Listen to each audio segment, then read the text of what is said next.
मित्रांनो, देशाच्या राजकारणामध्ये सगळ्यात मोठी घडामोड आता दिसू लागली आहे. शिंदे सेनेचे सगळेच मंत्री देणार राजीनामा, सत्तेतून पडणार बाहेर. तर शिंदेंचा भाजपला महाराष्ट्रात आणि दिल्लीत देखील सगळ्यात मोठा धक्का. एकनाथ शिंदे थेट दिल्लीत, उद्धव ठाकरे देखील महाराष्ट्राच्या सत्तेच्या समीकरणाचा भाग. महाराष्ट्राच्या राजकारणात शिंदे सेनेला संपवण्यासाठी उद्धव ठाकरेंनी ज्या प्रकारे फिल्डिंग लावली त्याच प्रकारे घडतंय. आणि इकडे भारतीय जनता पार्टीने देखील सगळ्यात मोठा राजकीय गेम करत शिंदे सेनेला सगळ्यात मोठा धक्का दिलाय. तर एकनाथ शिंदेचे मंत्री देणार राजीनामा. मित्रांनो, बघूया सगळ्यात मोठी घडामोड महाराष्ट्राच्या राजकारणामध्ये पडद्याच्या पटलावरती काय घडतंय पाठीमागे. राज्याचं राजकारण अतिशय खालच्या स्थितीवरती जाऊन पोहोचलंय. महाराष्ट्राच्या राजकीय पटलावरती ठाकरेंना जेवढं महत्त्व आहे तेवढं एकनाथ शिंदेंना महत्त्व नाही, हे भाजपने अखेर ओळखलंय.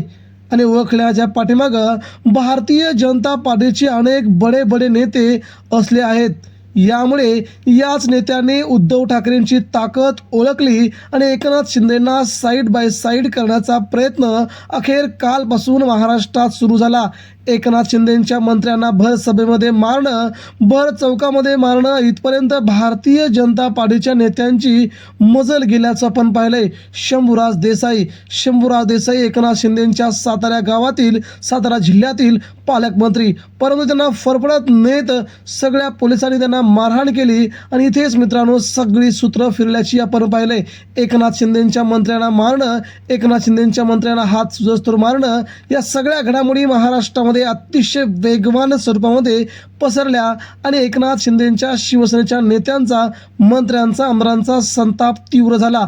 आता सत्तेतून बाहेर पडायचं, सत्तेमध्ये राहून फायदा काय नाही. जर मंत्र्यांना जर अशा प्रकारे जर मारत असतील तर सर्वसामान्य जनतेचं, शिवसैनिकांचं काय होणार, असा मोठा प्रश्न सध्या या लोकांना पडला होता. यामुळेच महाराष्ट्राच्या राजकारणामध्ये एकनाथ शिंदेंच्या शिवसेनेचे नेत्यांनी आपला सगळ्यात मोठा निर्णय घेतलाय की आता सत्तेतून बाहेर पडायचं, सत्तेमध्ये राहायचं नाही. भाजपा तशी आपल्याला टार्गेट करते, आमदारांना टार्गेट करते, आपल्या मंत्र्यांना टार्गेट करते. एकनाथ शिंदेना देखील आता टार्गेट करायला लागलीच. लगेच मुख्यमंत्री, उपमुख्यमंत्री एकनाथ शिंदे यांनी दिल्लीचा तात्काळ दौरा केला. अमित शहा यांच्यासह नरेंद्र मोदी यांची भेट घेतली. महाराष्ट्रामध्ये सत्तेच्या ठिकाणी आपल्याला हवा तेवढा वाटा मिळत नाही. राज्याच्या राजकारणामध्ये आपल्याला बाजूला केलं जातंय, साईडला केलं जातंय. भारतीय जनता पार्टी युती धर्म पाळत नाही, त्यामुळे आता आम्हाला सत्तेत राहणं बरोबर उचित वाटत नाही. यासाठी एकनाथ शिंदेंनी दिल्ली दौरा केला.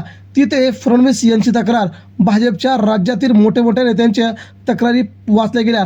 परंतु एकनाथ शिंदेंना दिल्लीतून कोणत्याही प्रकारचं आश्वासन न मिळाल्यामुळे एकनाथ शिंदेंनी मात्र सध्या महाराष्ट्राच्या राजकारणामध्ये नवा निर्णय घेण्याचा निर्णय घेतला आहे. लागलीच एकनाथ शिंदेंनी आपल्या सर्वच आमदारांची ताज हॉटेलमध्ये बैठक बोलावली.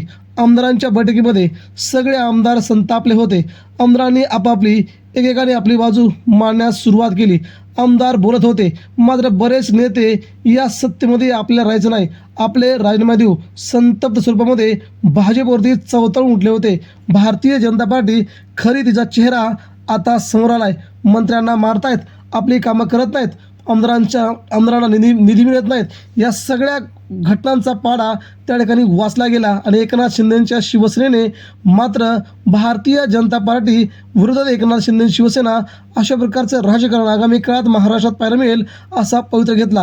मित्रांनो, एकंदरीतच महाराष्ट्राचं राजकारण सध्या उद्धव ठाकरेंनी आपल्या हातात घेतलंय, हे आता पाहायला मिळतंय. लागलीच उद्धव ठाकरेंनी भारतीय जनता पार्टी यांच्याशी आपले संबंध जवळचे करण्यास सुरुवात केली.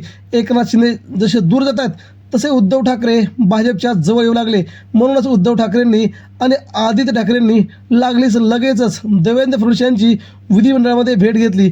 तब्बल 15 मिनिटं तिघांची बंद दाराआड चर्चा झाली. या चर्चेदरम्यान एकनाथ शिंदेंना सत्तेच्या बाहेर फेकण्याच्या हालचाली सुरू झाल्याची सगळ्यात मोठी घडामोड समोर येते. त्यामुळे शिंदेंच्या शिवसेनेचा आता येथे महाराष्ट्रामध्ये कोणत्या भागातून सत्तेतून बाहेर पडणार हे आता लवकर कळेल.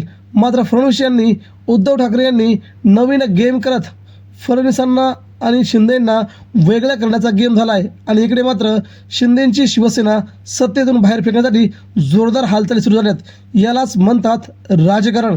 मित्रांनो, ही राजकीय खेळी शिंदेचे आमदार आगामी 8 दिवसात राजीनामा देणार का हे पाहावं लागेल. मात्र असं झालं तर भारतीय जनता पार्टी शिंदेच्या एकाही आमदारांना, मंत्र्यांना सोडणार नाही, प्रत्येकावरती कारवाई करेल. आपणास काय वाटतंय याबद्दल आपल्या प्रतिक्रिया आमच्यापर्यंत पोहोचवा. शिंदेचे मंत्री राजीनामा देतील का याबद्दल आपल्या प्रतिक्रिया द्या. धन्यवाद.